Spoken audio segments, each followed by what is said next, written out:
Hey guys, Matt here. So in this section, we're going to be talking about Etsy SEO and conversion rating and how all of that stuff is related. So how your listings have a huge impact on how well your products actually sell in Etsy. And it may seem counterintuitive, right? Like at the end of the day, we think about our product and how good it is, what it looks like, that's what we think people are looking for. But if people can't find our product, or for example, the wrong people are looking at our product, that can have a really dramatic downgrade on how well our product performs, which will affect our entire store. Like the more products you have that get traffic but don't convert, the more Etsy looks at that as a product that people don't want. So Etsy is not going to show that. So put together a little bit of a slideshow here to kind of go through this. This is probably going to be the densest section of this course. That's why it's at the very beginning. We will be coming back to a lot of the stuff that we talk about here later on, including practical examples in terms of how we use this and how we look to take the data from a service like eRank and apply it to our listings. So this right here is going to be foundational principle stuff. Some of this is information that Etsy has given us. Some of this is information from experiments I've developed on my own along with other sellers. But in my opinion, it's all very good, and it's all stuff that you guys should be thinking about as you're creating your listings. So let's get started. All right, so move this out of the way. In fact, let me do this.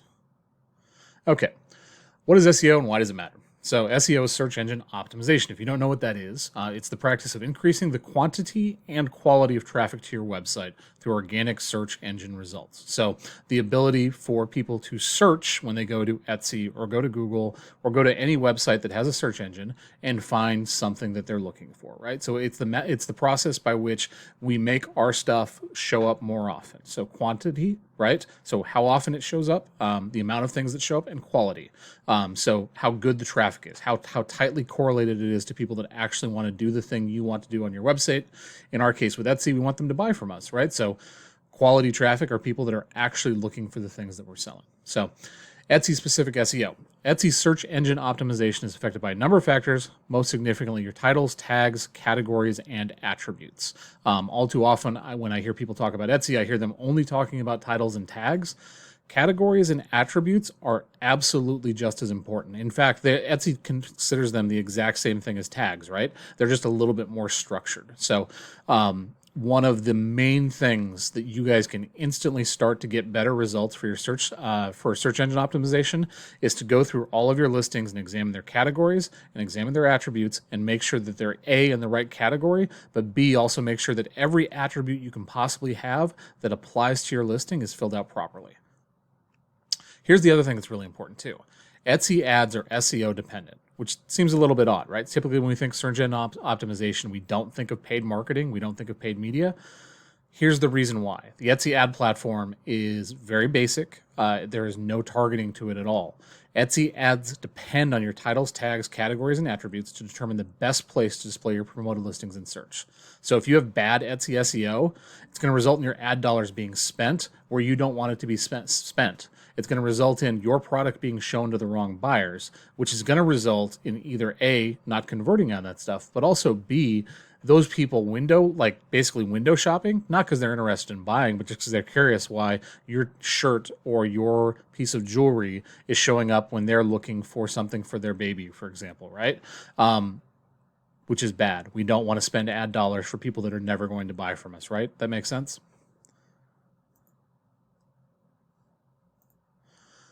So how does Etsy search work? Etsy search works by something called query matching. So Etsy matches a user's search term with Etsy's inventory listings, so Etsy's catalog. When a buyer enters a search term, Etsy sorts through the listings, titles, tags, categories, and attributes to find the best match.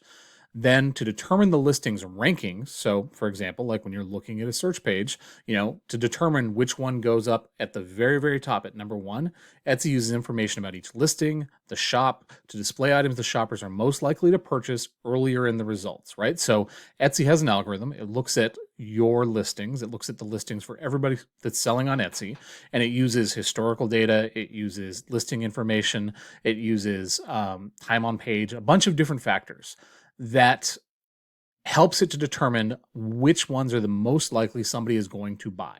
So the higher ranked you are on the page, that's Etsy going, okay, this is something that I know is from a shop that's probably proven to sell. It has reviews.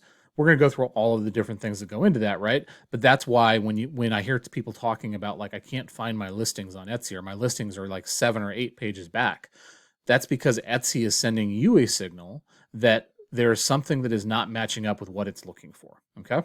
So these are the factors that determine in query matching where things go. Relevancy. When tags, titles, categories, and attributes match a user's search terms, listings have the potential to appear in search results. Makes sense. They're not going to show a dinosaur shirt for kids to somebody that's looking for a wedding dress, right? Or for a bouquet or something like that. This is really important though. Keywords that are an exact match appear higher, right? So what does that tell us? Etsy knows that if we have something that is an exact match, especially something that's a long tail, so it's something that's more than 3 words, it's much more likely that it's going to match buyer intent. It's much more likely that the buyers are actually going to buy that thing. So they're going to give a preference to keywords that are an exact match in search. This is why it's really important that you do your research before you guys start doing your listings, and don't just shoot from the hip in terms of what you're going to title your product, what tags you're going to use, etc. Use data. So a program like eRank is free. We'll have tutorials in this specifically using eRank. It's what I prefer. Marmalade is fine. It's what I've used eRank for years. I know Anthony. I think he does a really great job. So the next thing that's going to affect how people find your stuff is listing quality score. This essentially means how well a listing converts. To do this, Etsy looks for clues to decide how appealing a listing is, so the more people who view a listing and make a purchase will increase this listing's quality score and placement in search results. So what this is a score that is, again, it's algorithmically based. We don't know what our listing scores are on any of our items, but the more often that somebody buys it, we know that there is a correlation between that and your listing quality score. I would assume that listing quality score is also going to include other factors that Etsy takes into consideration, like, for example, your images, right? Making sure that you have the right number of images in there. Etsy says that more is better. In my experience, if you can get 10 in there, get 10 in there. It definitely helps. If you can do more than 5, do that. You don't want to settle for just 1 or 2. Also, time spent on page. So like how long somebody is actually spending in your listing. Are they interacting with it? Are they clicking through the drop downs? Are they actually reading things? That matters as well. Etsy doesn't want people to come to your page and immediately click off of it. Bounce rate is something that's really, really important. It definitely impacts the way that this listing quality score is going to be figured out. So we want to make sure that our listing makes sense. The variations make sense. It's not difficult to people to figure out what they're looking for, to look at the pictures. We want the pictures to be appealing. We want them to click through all of the pictures. All of that stuff matters, okay? Next in the list, recency. How recently the item listing was created. When a new listing is created, Etsy temporarily boosted in search results to help determine the listing's quality score. This is called the honeymoon period. This is something very similar to any marketplace. Essentially, the marketplace has to figure out, in relation to its existing catalog, how good or bad your particular item is, right? And the only way they can do that is they need people to interact with that item. So they're going to give it a boost in search. They're going to kick it up towards the top of the search results, and you have a very short period of time to figure out, is it going to convert or not, before Etsy starts to drop it back down, okay? It used to last a little bit longer. You used to actually get a pretty decent boost out of this, including even when renewing. When you renew, kind of the same thing happens. Etsy has come out and said they do not recommend renewing as a method for getting things to rank. In my experience, I've had mixed bags. There are times when, for example, we don't have a ton of product to upload to the store. We haven't been able to spend a bunch of time in it, and we really haven't worked on our store for a long period of time. And it does seem to create a little bit of a helpful boost to get things going or get things restarted. It's not a practice I do very regularly, though. Customer and market experience score. Each shop has a score based on customer reviews, how complete your shop's about section is, and any negative feedback which affects its ranking, okay? Notice that part there where it says complete your shop's about section is. That about section, I would also say, includes your FAQs, your shop policies, returns, cancellations, all of that stuff, right? The more information you put there for the customer to answer their questions before they have objections, the better off it is, and Etsy knows this. So they're going to factor that in. Here's the other thing, and this is why it's an advantage to get reviews to your shop as quickly as possible. And we'll go over ways to do that in a way that fit with Etsy's TOS. but reviews and social proof definitely help. Etsy knows this. They're going to give the benefit of the doubt. They're going to give more boost to stores that have a lot of reviews. Shipping price, because shipping price factors heavily into a user's decision to purchase. Etsy gives priority search placement to stores that ship for free or shops that offer a free shipping guarantee to shoppers in the US. It's kind of a tongue twister. So this appears to have been removed after Etsy's poor Q3 earnings without an announcement. I've seen a couple of sellers that I know that do a lot of data, basically, who said that they have not talked about this, but it appears that they are not factoring in, or is definitely not nearly as strong a factor as it was prior to that point. I will also be talking about this a little bit more in a video about average order value and why I think that it's worth testing the free shipping thing to see if we can boost average order value by incentivizing people to buy multiple items to get that free shipping cutoff. So we'll talk about that later, though. Translations and language. All shop information, including individual listings, titles, and tags, must be in the language you selected when you created your Etsy account. So if you're from the United States, you should be doing your listings in English. The same with the UK, etc. I would say it also has to do with where you're planning on selling, right? If you're selling in the United States, you should sell in English primarily, unless you're focusing on Spanish-speaking Spanish-speaking buyers, which is a really small niche.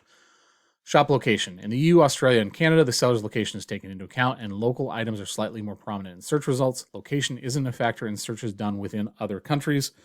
If you're not in those places, don't have to worry about it. Shopper habits.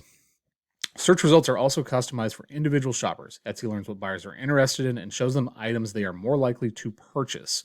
Okay, so what that means is Etsy's cooking their buyers, and so they're going to customize results, much like Amazon, where your search results will be dramatically different depending on what you have looked at. Okay, and that's what I'm talking about here. Etsy also ranks listing used context-specific ranking, which learns what buyers are interested in to show them items they are more likely to purchase. So if you and a friend were both to enter the same term into Etsy search tool, you likely would not receive the same results. Your search results will be customized to you. That's why a lot of times it's important when you're doing research on Etsy, you should be doing stuff in incognito mode in Chrome or similar in Firefox, etc., whatever your browser is. All right. That's how search works. Okay. Now we're going to move on to keywords. This is, I won't say it's everything you need to know. That's probably a little bit too big of a statement, but I think that this is a good overview in terms of keywords and what you should be thinking about with Etsy. All right, the basics. This is directly from Etsy's Keyword 101. Keywords you use in your tags, titles, categories, and attributes work together to match your listings with shopper searches. When there's a match to a search query, your items have the potential to appear in search results. Makes sense, right? Like I said, they're not going to show things that people aren't looking for. If it's a dinosaur birthday shirt that the person searches for, more likely than not, they're going to see a bunch of dinosaur birthday shirts, because if they don't, it's a bad experience for the customer, and the customer is probably not going to come back to Etsy. Etsy Search gathers all the listings that have keywords that match a shopper's query, then ranks those listings so shoppers see the items most relevant to their query. Using strong keywords in your listing, create an opportunity for your items to be shown in search results. Notice that I bolded strong keywords, okay? Strong keywords are keywords that are very close to what the customer is looking for. They are also more likely than not more descriptive, right? So they have more terms in them just than single keywords. So it is not just birthday shirt. It is 6-year-old dinosaur birthday shirt, right? Something that is more descriptive. A strong keyword has a better chance of being shown in the search result for a particular search query. If those keywords are an exact match for the query, your listing may be ranked higher in results because it's seen as more relevant to the search, what we talked about earlier. If you have an exact match, it's more likely it's closer to what the buyer is looking for. Etsy will give that some consideration. It will move it up higher more often than not. That doesn't mean that you're going to get there immediately, though. This is what a lot of times people get confused by. Etsy is going to look at history. History is going to be its most powerful ranking factor. And what I mean by history is if there is a listing that's ahead of you in the search terms, more likely than not, it's had a lot more sales than you've had. Sales tend to be the most significant ranking factor overall. Okay. But if you want to overtake that, if you feel like that thing has a poor listing, it has, you have better product, etc., this is one way to start chipping away at what they're doing. Categories. Okay. So categories act like tags in Etsy search. This is one of the things I talked about earlier. You can add as many relevant options as you would like. Adding more specific categories will give you more opportunities to match with a given search. The important thing here is make sure that the categories you are adding your stuff into are actually relevant. Just because you can add more categories to something doesn't mean you necessarily should if it's not relevant to what you're selling.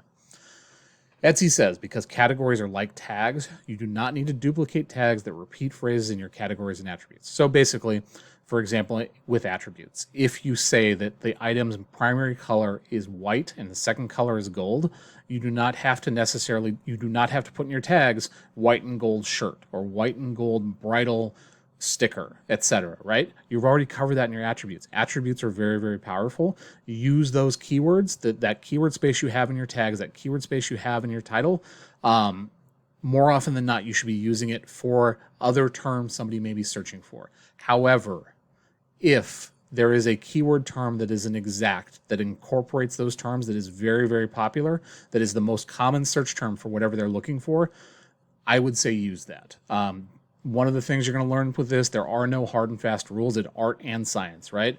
And you have to think about what buyers are looking for along with what you think people are searching for and what actual buyers are searching for versus what the data is telling you, okay?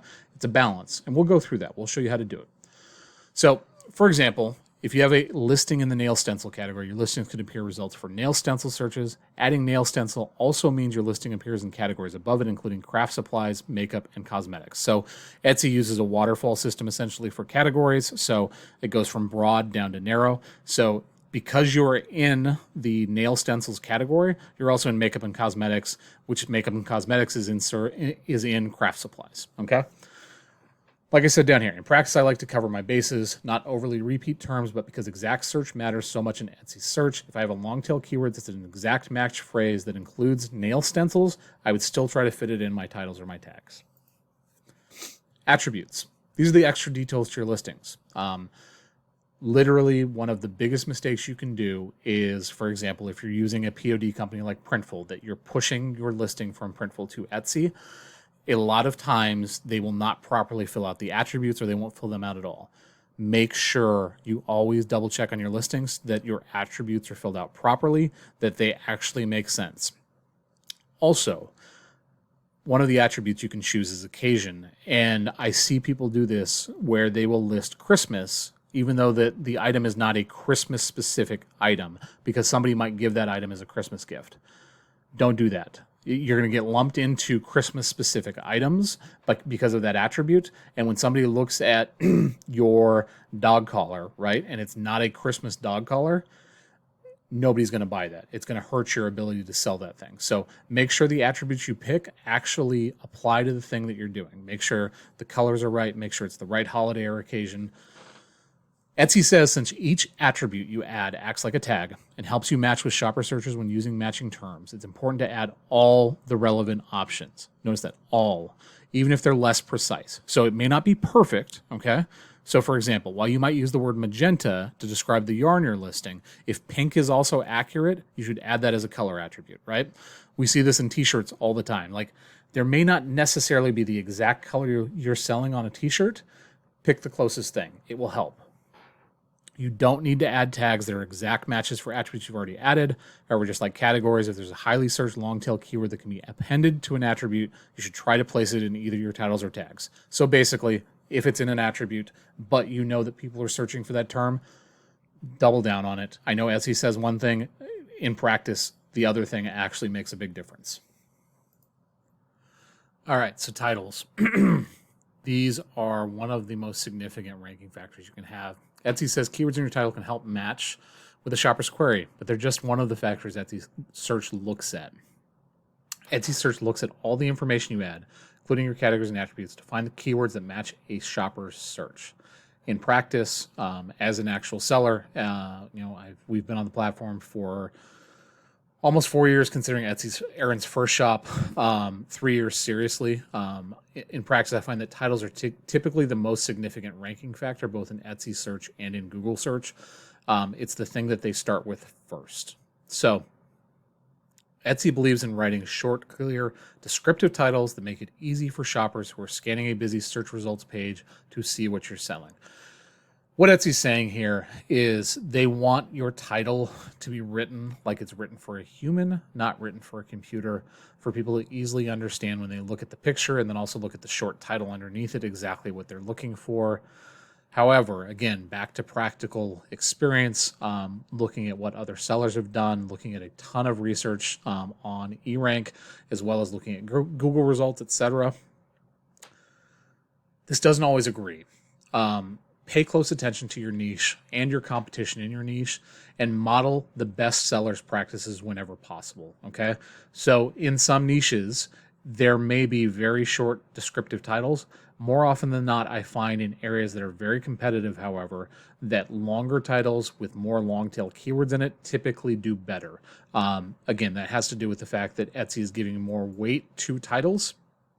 Now, realize if Etsy makes a dramatic algorithm change and they decide that they're really going to favor short, clear, descriptive titles, that is going to cause a lot of work for you.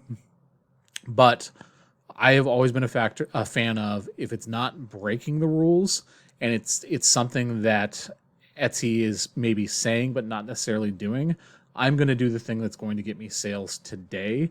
If I have to go back and make an adjustment or make a change later on down the road, as long as it's not something that's against terms of service, I'm okay with that. Okay. Don't do things that Etsy says do not do in your title, but Etsy has been known to say one thing and do something else quite often. So figure out what works best within your niche wherever you're selling. Finally, Etsy confirms, and this part is important, where a phrase is used in your title does not affect a listing's ranking, right? So you have the ability to rank for something in your title that is in the middle of it or is at the end of it. Also, you can use punctuation and some symbols in your title to separate phrases, and Etsy search will still be able to read each of these phrases to see if they match with a shopper's search. However, for Google search, I would recommend using commas, not backsplashes or vertical pipes. The reason being, Google has a much easier time and can read the commas the exact same way that Etsy does. It will not parse the data the exact same way if you have backslashes or those vertical pipes in there. So I would recommend using commas if you're going to use something to make your titles, longer titles, a little easier to read. Etsy tags. So tags are 13 different opportunities to add highly relevant keywords to your listings. Okay. Pay attention to highly relevant. All right. Highly relevant, and we're going to get into this in a second, but highly relevant is not simple. Highly relevant is long tail. Focus on the long tails. Absolutely, every time you make a listing, make sure you use all 13 tags. In fact, one of the most valuable things that eRank does, it goes through and it looks at all of your listings in your shop and it highlights when you don't have all 13 tags filled out. Do not ever, this is my emphasis, but it's the truth, use single word tags. General tags and words will result in less specificity in your listing, less focused views and browsing, and worse conversion rate. The more general you are, the more likely it is that general shoppers are going to be doing the searching. These are people who are browsing, people who have not figured out what they're looking for at all. For example, if somebody's looking for jewelry, right? And somebody just puts in the keyword jewelry, it's going to get a ton of traffic. Lots of people will be looking at that. The same people that are looking to find a ring or a necklace or a pendant will be looking at jewelry. Whereas if somebody was to put in white gold 14 karat pendant as their title and that person searched for that thing, that person is looking for that exact item. They're much more likely to buy. Okay. Try not to repeat certain keywords over and over. For example, shirt. Instead of saying dog mom shirt, dog mama shirt, etc., use variations that other regions may use, such as t-shirt, t-shirt, or t-shirt. Also change up the way that it's phrased, right? Shirt for dog moms, right? It's a different way of saying something versus dog mom shirt. The more unique key phrase you have in your listing, the better chance you have to match for more specific long tail queries, which will result in more targeted buyers finding your listing. The more variety you have in your tags, the more different ways of looking for the same thing, the more synonyms, the better chance you're going to have of capturing as wide a net as possible for your specific item. If it's the same thing over and over and over again, all you're doing is changing one variation at the very beginning, it's going to look the same to Etsy over and over and over again. It's going to result in you not necessarily being seen as much. The other thing to think about too is make sure you're including occasions, birthdays, gifts, holidays, anything that it might apply for your particular shirt, right? Gift, most people are Etsy looking for gifts. Make sure that gift is in your title. Make sure that gifts, the plural of it, is in your tags, or any way or combination. Find a way to use it and use it frequently or synonyms of it. Pay close attention to your shop stats and to keyword data you receive from Etsy ads. If you notice a term is getting a lot of traffic, don't be afraid to update poorly performing listings with more relevant terms as you gather data, okay? One of the most important things, excuse me, I'm starting to lose my voice, that you can do as you start to run ads or as you start to look at your search data is see the terms that are actually getting a lot of traffic. Pay attention to those and make sure that you use them. It will help your shop tremendously. All right, so conversion tips for keywords within your titles and your tags. Vary your keywords for similar products. Etsy does what's called declumping, which means Etsy won't include more than 1 or 2 items for each seller in top search results. This also is true with Etsy ads. Okay, so break that down for you. In a specific search query, for example, dog mom's shirts, right? Okay. Etsy doesn't want to show the same shop over and over and over again. It's a bad experience for their buyer. They know that if buyers see the same shop over and over and over again when they're looking for something, and there's no competition for it, they're less likely to buy. So what they do is they make sure that if a shop has a lot of similar things, it only shows the best products in search within the search results. So we have to make sure we're changing up our keywords for similar products. We do a lot of stuff in the same niche. Make sure you're moving keywords around. Make sure that they look different in the title. Make sure you're testing different phrases. Okay. This means you should use the same main keywords for no more than a few items. If every dog breed shirt you have starts off with dog mom shirt, Etsy will filter out all but a few for that search term. Okay. Mix it up. Be exact. If you're in a niche, okay, and you're going deep, also make sure that you're going wide. Make sure that you're not doing the same thing over and over and over again. Test moving high converting terms to the front of your titles.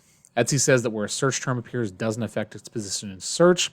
However, that doesn't mean it will not convert better with a buyer, okay? If you see a search term that is highly converting in a listing and is not toward the first 55 to 60 characters of a title that are displayed, consider testing moving it towards the beginning and seeing if it affects conversions. What does that mean? Etsy will only display the first 55 to 60 characters of a title. So if you have a term at the back half of the title that is actually getting searched for a lot and clicked on a lot, move it towards the front because a buyer will see that. It's more now congruent with what that buyer is searching for because the image is there plus the phrase they're searching for is in the title right there. It's more likely they're going to convert, okay? Because they only show a certain percentage of your title, make sure that the ones that people are really looking for are towards the beginning because you want to make them as close as possible to what the buyer is looking for. Use long tail keywords in title. The shorter a keyword is, the more traffic it will get. That's a good thing, right? Not necessarily. Using a long tail keyword, a phrase with 3 or more words that is more specific, may likely bring in more sales. Now, that doesn't make a ton of sense, right? Like if you're just first thinking about that, it's not quite necessarily like more traffic is good. More focused traffic is good. People who use shorter, more generic keywords are generally browsing and don't know what they want. They will also be bombarded with a ton of products to sift through, which means more competition for you. People searching with a more specific keyword are more likely to make a purchase. There'll be less products to sift through, meaning less competition for you. Think about you as yourself, as a buyer, right? Do you enjoy having to search through 4 or 5 pages to find the thing you're looking for? I don't. More likely than not, if I can't find it within the first probably couple of swipes, I'm going to try a different search term versus trying to search through the stuff I'm looking for. Research has shown that more choices someone is shown, the less likely they are to make a buying decision at that moment. More choices result in more research, more deliberation. Whenever possible, help your buyers out by narrowing down as much as possible. Okay? Don't repeat tags. For example, if you sell bodysuits for babies, you don't want to use both baby bodysuit and infant bodysuit. Back to kind of like the t-shirt example I used earlier. Instead, diversify your tags to get your items in front of more sellers by using a variety of tags such as baby bodysuit, infant pullover, etc. Right? Use synonyms. We want to have as many hooks in the water as possible to bring in those buyers, but we want these hooks to be very focused. We want these hooks to be very specific. When we use the same keywords repeatedly in our tags, we waste valuable real estate where Etsy may be able to combine words in our tags to create unique, low search volume, but highly converting phrases. Okay? That's where the gold is on Etsy, I promise you. The gold is in any marketplace. If you can find the search terms that nobody is looking for that convert at a very high rate, having those in your listings will result in consistent, steady sales without very much competition. It's seriously the best thing possible. It is the thing that will make you the most money. All right, so that is the end of our first video. I actually think I did pretty well. Kept it to like 30 minutes. There may be a little bit of weird stops in it. I'm starting to lose my voice, so I had to pause a couple times to drink some water. Hope that helped you guys to explain some of the really in-depth stuff, a lot of the information. There's a lot of info that I threw at you right there. That's why I put it into a slideshow so you'd be able to kind of refer to it and go back to it. I'm actually going to include a link to where you can download these slides yourself if you'd like within the assets for this particular lesson. Next lesson, what we're going to do is we're going to actually take all of this information and we're going to put it to work. We're going to use it in real life. So I'm going to use eRank to show you how I apply all of this stuff to be able to write out a listing, to choose my title, the keywords I want to put into it, the long tails, etc., along with the categories, attributes, and what my tags are going to be, and why this specific strategy, what I do within it. Okay? Hope this helps you guys, and I will see you in the next video.